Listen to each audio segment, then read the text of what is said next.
KSC, Presence. Man explores 16th century shipwreck, looks closer and races to surface. When he returned to the surface, he was gasping for air. His heart pounded as he realized what was lying beneath his feet. He thought about swimming back to shore to ask for help, and who was to say it would still be here upon his return?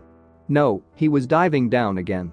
Only now, it was a race against time, it was a matter of life and death. It was a beautiful, still, sunny morning as Teddy Tucker swam along the Bermuda coral reef. The ocean was as blue and clear as the sky above him.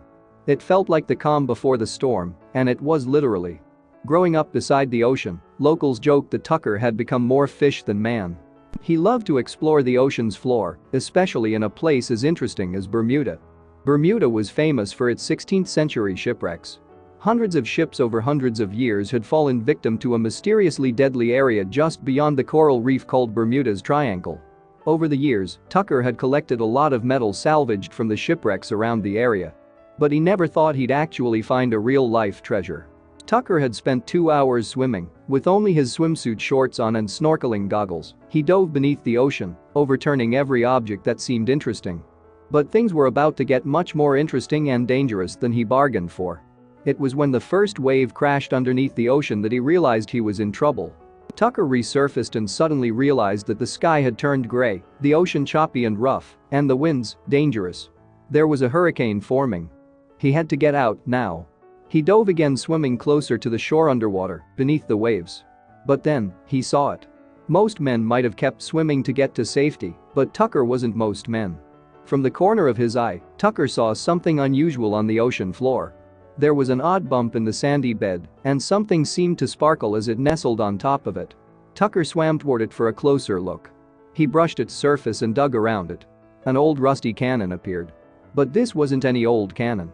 His heart leaped forwards as he realized what he saw. Along with the cannon, affixed on its sides and disguised between corals and other ocean organisms, were 3/4-inch gold buttons that were studded with pearls. Just as Tucker began to recover from his shock, he realized he had unturned what looked like silver coins from the ocean bed. Tucker couldn't believe what he was seeing, but he needed to leave for air. Then things took a disastrous turn. When Tucker returned to the surface, he was gasping for air. But not because he was underwater for so long. It was because of the big waves that were crashing overhead. The hurricane was now in full swing as the wind, rain, and waves tore through the atmosphere. But Tucker couldn't bring himself to leave. He had to discover what else was down there before the storm made everything too hard to see. Now, it was a race against time. Tucker took a big final breath and dove back towards his astonishing discovery.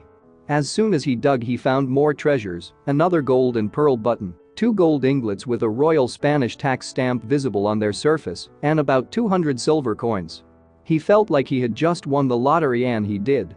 But the ocean was done revealing its treasures to Tucker just yet. After Tucker put his finds into a bag he carried around in his pocket, he continued to dig.